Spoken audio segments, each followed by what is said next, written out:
High friends, welcome to யாஷிகர். Mahanadi shooting start ஆனாலும் ஆச்சு. ஸ்டார்ட் ஆனதுலேருந்து நம்மளை பயமுறுத்துகிற மாதிரியான அப்டேட்ஸ் வந்துக்கிட்டே இருக்குது. இன்னைக்கு ஷூட்டிங் லொக்கேஷன் வந்து நம்ம விஜயோட வீடு தான்.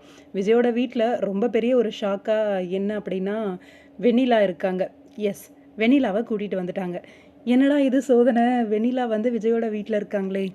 நேற்றுக்கு தான் ஒரு ஆறுதலாக இருந்துச்சு. நம்ம விஜய் அண்ட் காவேரி அவங்களோட ஒரு பிக்கை வந்து நம்ம பிரவீன் சார் வந்து ஷேர் பண்ண உடனே, அப்பா ஒரு வழியாக வெண்ணிலாவோட விஷயத்துலேருந்து விஜய் வந்து நீ தான் எனக்கு அப்படிங்கிறத வந்து வெண்ணிலாக்கு நம்மளோட காவேரிக்கு வந்து புரிய வச்சிருப்பாரு அப்படிங்கிற மாதிரி தோணிட்டு இருந்துச்சு. ஆனால் இப்போ இந்த பிக்கை பார்க்கும்போது வீட்டுக்கே கூட்டிகிட்டு வந்துட்டாங்களே, என்ன சோதனை இது அப்படிங்கிற மாதிரி தான் இருக்குது.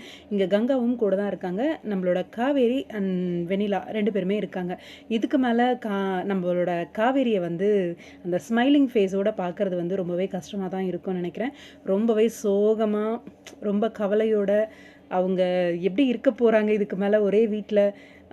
இவங்கள வேற எங்கேயாவது ஆசிரமத்துலேயோ இல்லை ஹாஸ்டல்லையோ தங்க வச்சுருக்கலாமே, விஜயோட வீட்டிலையே கொண்டு வந்து வச்சுருக்கீங்களே அப்படிங்கிற மாதிரி ஒரு பக்கம். ஆசிரமத்தில் அவங்க இருக்கிற அந்த இடத்தோட வைபே வந்து விஜய் வந்து ஒரு நொடி அப்படியே நிற்க வச்சிருச்சு. ஏதோ ஒரு யோசனையில் ஒரு மாதிரி, அது என்ன சொல்கிறது, ஏதோ ஒரு ஈர்ப்புன்ற மாதிரி நின்றுட்டு இருந்தார். சடனாக வந்து காவேரி வாங்க அப்படின்னு கூட்டிகிட்டு போகிறாங்க. இப்போ ஒரே வீட்டில் அப்படின்னும் போது என்னெல்லாம் சோதனையை பார்க்க வேண்டி இருக்குமோன்னு தெரியல. பாப்போம், வெயிட் பண்ணி. இன்ட்ரெஸ்டிங்கான ட்ராக்லாம் காத்துட்ருக்கு. ஆனால் கொஞ்சம் சோதனையாகவும் இருக்கும் அப்படின்றதுல எந்த வித சந்தேகமும் இல்லை.